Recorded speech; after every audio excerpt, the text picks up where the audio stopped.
Looney Tunes.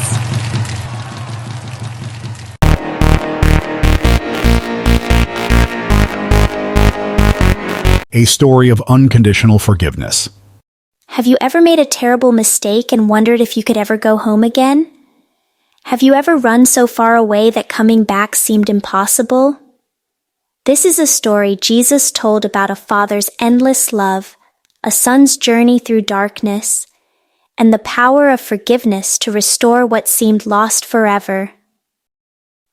In a land not so different from our own, there lived a wealthy landowner with 2 sons. The father was known throughout the region for his wisdom, generosity, and love for his family. My sons, everything I have built will one day be yours. I've worked hard so you both could have a good future. The older son was hardworking and dutiful. He rose before dawn each day, managed the estate's affairs, and took pride in following all his father's ways. Father, I've finished the accounting for the olive harvest. Our yield is better than last year's. Well done. You've always been so reliable. The younger son was different. Though loved equally by his father, he felt trapped on the family estate. He dreamed of adventure and excitement beyond their small corner of the world. There's a whole world out there, and I'm stuck counting sheep and pressing olives. In those days, a father's inheritance was only given after his death. Sons were expected to honor their father, work the family land, and carry on traditions passed down for generations. You've hardly eaten, my son. Is something troubling you? Nothing, Father. I'm just thinking. Father, I need to speak with you. Father, I've made a decision. I want my share of the inheritance now. I want to leave and make my own way. This request was more than unusual. It was deeply offensive. The son was essentially saying he couldn't wait for his father to die. My son, you wish to leave us, to leave your home. I need to see the world, to live my own life. I can't stay here forever.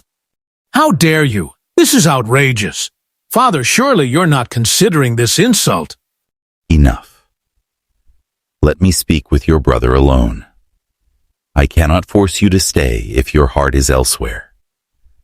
Though it brings me great pain, I will grant your request.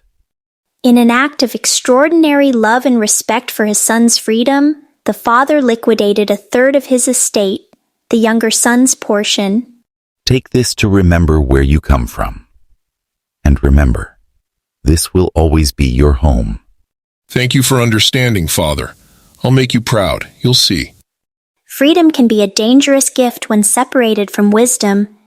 The son had what he wanted, but would soon discover the difference between independence and true freedom. Be safe, my son. I will be waiting for you. He disrespected you, our family, our traditions, everything. How could you let him go like that? Sometimes love means letting go. He must find his own way back. The younger son traveled to a distant land, far from Jewish customs and the watchful eyes of anyone who knew him. For the first time in his life, he answered to no one. Another round for everyone. Tonight we celebrate life. To our generous friend, no one throws parties like you. With pockets full of his father's hard-earned money, the son quickly became popular. Everyone wanted to be near the young foreigner who spent so freely. But no fortune lasts forever, especially one not earned through hard work. I'm sure something will work out. I just need to be a bit more careful. Then disaster struck. A severe famine spread throughout the region. Food prices soared, work became scarce, and suddenly the son's remaining money vanished much faster than he expected. Sorry, I don't know you. Maybe try someone else. The son soon discovered a painful truth. Those who are attracted by wealth often disappear when the wealth does. Please, sir, I'll take any job. I'm strong and I learn quickly. There's nothing here. Too many people, not enough work. Not enough food either. Finally, at his lowest point, the son found the only job available, the most humiliating position a Jewish man could imagine. I heard you need a worker for your pigs. You don't look like you'd last a day, but I'm desperate. Don't expect much pay or food. For a Jewish man, Pigs were unclean animals. Working with them meant becoming an outcast from his religion and people. He had fallen as low as he could possibly go. Even the pigs eat better than I do. And there, in the midst of pig slop and utter degradation, the son finally had a moment of clarity. What am I doing here? I've thrown everything away. My father's servants have food to spare, and here I am starving to death. In that moment of desperation, something changed in the young man's heart. Pride gave way to humility. Entitlement gave way to gratitude. I will gaze back to my father and say, Father, I have sinned against heaven and against you. I am no longer worthy to be called your son. Make me like one of your hired servants. The journey that had begun with excitement and dreams of freedom now continued with shame and uncertainty. But for the first time in a long time, the son was heading in the right direction. Master, the new lambs need your attention. In a moment. I'll just stay here a little longer. Father, you've been doing this every day for years. He's not coming back. He's probably spent everything and forgotten all about us. A father's heart doesn't forget, and neither does it stop hoping. What if he turns me away? What if he can't forgive what I've done? The son was still a long way from home, rehearsing his confession, when something unexpected happened. The figure was too far away for most to recognize. But a father's eyes see what others cannot. My son. In that culture, dignified older men never ran. It was considered shameful and undignified, but love superseded custom. Father? My son is alive. Father, I have sinned against heaven and against you. I am no longer worthy to be called your son. You are my son. You were lost, but now you're found. Quickly, bring the finest robe and put it on him. Put a ring on his finger and sandals on his feet. Bring the fattened calf and kill it. Let's have a feast and celebrate. The robe, the ring, the sandals, these weren't just gifts. They were symbols of full restoration. The father wasn't accepting his son as a servant, but reinstating him completely as his son. Father, I don't deserve any of this. This isn't about what you deserve. It's about who you are. My son. Word spread quickly. The celebration would be unlike anything the village had seen in years. What's going on? Why is there music? Your brother has come home. Your father has killed the fattened calf because he has him back safe and sound. Son, come in and join the celebration. Look, all these years, I've been slaving for you and never disobeyed your orders. Yet you never gave me even a young goat so I could celebrate with my friends. But when this son of yours who has squandered your property with prostitutes comes home, you kill the fattened calf for him. My son, you are always with me, and everything I have is yours. But we had to celebrate and be glad, because this brother of yours was dead and is alive again. He was lost and is found. Jesus left the end of the story untold.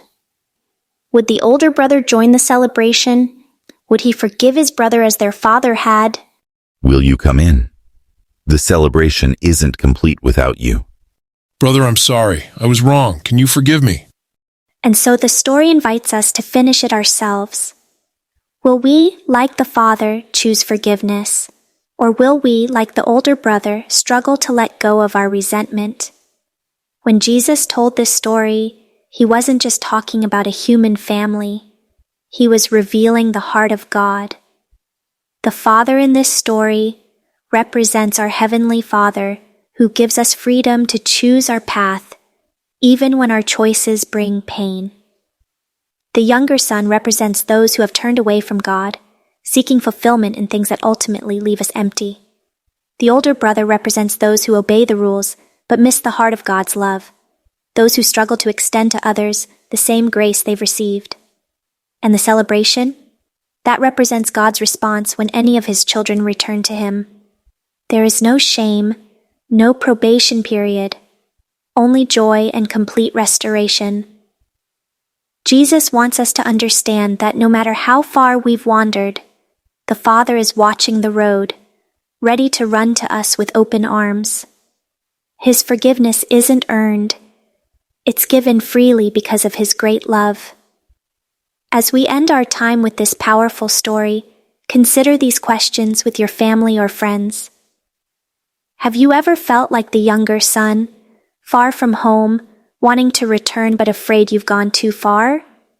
Or perhaps you identify with the older brother, faithfully doing everything right but struggling with resentment when others receive grace. This story reveals a God who respects our choices, grieves our wandering, celebrates our return, and restores us completely, not because we deserve it, but because of who He is. Remember, in God's family, there are no second-class children. There are only those who have yet to discover how deeply they are loved. The Father is watching the road for you today. Thanks for watching. If the story touched your heart, like, share, and subscribe for more biblical adventures. Stay blessed and see you in the next story.